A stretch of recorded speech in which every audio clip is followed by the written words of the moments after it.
প্রতিবছর ঈদযাত্রা বাড়তি যানবাহনের চাপে সাভারের নবীনগর চন্দ্রা মহাসড়কে যানজটে ভোগান্তি সইতে হয় যাত্রীদের। এবার এই অংশে যান চলাচল নির্বিঘ্ন করতে নানা পরিকল্পনা ও উদ্যোগ নিয়েছে পুলিশ ও সড়ক বিভাগ। উত্তরবঙ্গগামী লেনে এলিভেটেড এক্সপ্রেসওয়ের নির্মাণ চলমান থাকায় যানজটের আশঙ্কা রয়েছে। এখন জন্ম সনদ দিয়ে খোলো বিকাশ স্টুডেন্ট অ্যাকাউন্ট। নিজের বিকাশ নিজে কর। এ বিষয়ে আরো জানাতে সাভার থেকে যোগ দিচ্ছেন আমাদের সহকর্মী রুবেল আহমেদ। রুবেল, নবীনগর চন্দ্রা মহাসড়কে যানজটের পরিস্থিতি এই মুহূর্তে কেমন দেখছেন? যাত্রীদের দুর্ভোগ নিয়ে জানাবেন।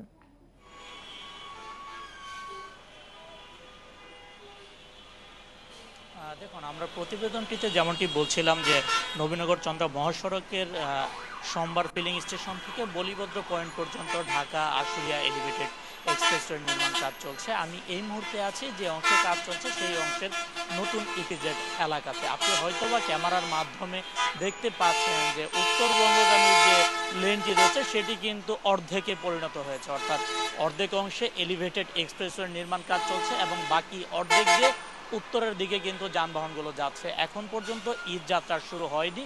অন্যান্য স্বাভাবিক দিনে এই সাভারের এই নবীনগর চন্দ্রা মহাসড়ক দিয়ে যেরকম যানবাহনের চাপ থাকে সেই চাপটি কিন্তু আমরা দেখতে পেয়েছি। সেই যে স্বাভাবিক যে চাপ, সেই স্বাভাবিক চাপে কিন্তু এই সোমবার ফিলিং স্টেশন থেকে বলিভদ্র পর্যন্ত, অর্থাৎ যেখানে এলিভেটেড এক্সপ্রেসওয়ের নির্মাণ কাজ চলছে সেখানে কিন্তু যান চলাচল ব্যাহত হচ্ছে। আপনি হয়তো বা ক্যামেরার মাধ্যমে দেখতে পাচ্ছেন যে যানবাহনের দীর্ঘ সারি কিন্তু রয়েছে। একটি অংশ বন্ধ থাকাতে বাকি যে অংশটি রয়েছে যান চলাচলের জন্য উন্মুক্ত, সেই অংশ দিয়ে কিন্তু যানবাহনগুলো অনেকটা ধীর গতিতে যাচ্ছে। এবং এই ঈদযাত্রা শুরু হলে যখন সাভার শিল্পাঞ্চল থেকে লাখ লাখ মানুষ উত্তরের উদ্দেশ্যে যাওয়ার চেষ্টা করবে, তখন কিন্তু এই অংশে ভোগান্তির মাত্রা কিন্তু কয়েক গুণ বেড়ে যাবে বলে আশঙ্কা করছেন পরিবহন খাতের সাথে যারা সংশ্লিষ্ট রয়েছেন এবং উত্তরের উদ্দেশ্যে যারা ঈদ করতে বাড়ি যাবেন তারাও কিন্তু আশঙ্কা করছেন। তো এরকম আশঙ্কা কিন্তু গেল রোজার ঈদেও তৈরি হয়েছিল এবং সড়কের কিন্তু এই উত্তরের কিন্তু যে লেনটি রয়েছে এটি কিন্তু অর্ধেক রোজার ঈদের মধ্যেও বন্ধ ছিল। তবুও কিন্তু আমরা শেষ পর্যন্ত রোজার ঈদে দেখতে পেয়েছিলাম যে অনেকটা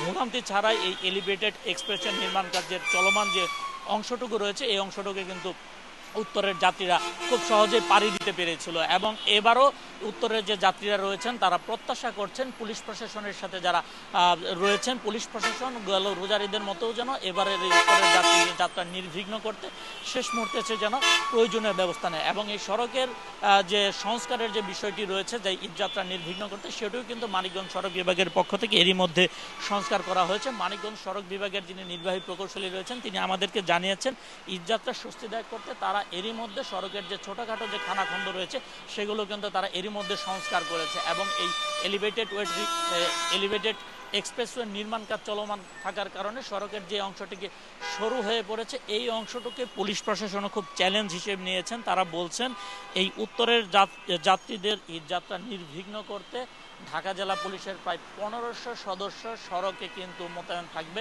ঈদে যান চলাচল স্বাভাবিক রাখতে। এবং যার সিংহভাগ পুলিশ সদস্যই কিন্তু এই সোমবার ফিলিং স্টেশন থেকে ডিইপিজেড পর্যন্ত যেখানে এলিভেটেড এক্সপ্রেসওয়ের নির্মাণ কাজ চলছে, যেখানে যান চলাচল ব্যাহত হতে পারে এই অংশে মোতায়েন থাকবে বলে পুলিশের পক্ষ থেকে আমাদেরকে জানানো হয়েছে।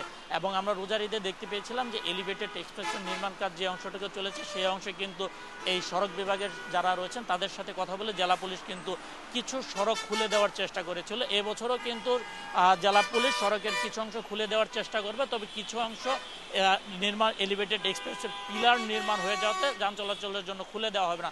শেষ পর্যন্ত এই অংশটুকু পাড়ি দিতে কতটুকু স্বস্তিদায়কভাবে পাড়ি দিতে পারবে উত্তরের যাত্রীরা সেটি এখন দেখার বিষয়। সাভার থেকে যানজট পরিস্থিতি নিয়ে জানাচ্ছিলেন আমাদের সহকর্মী।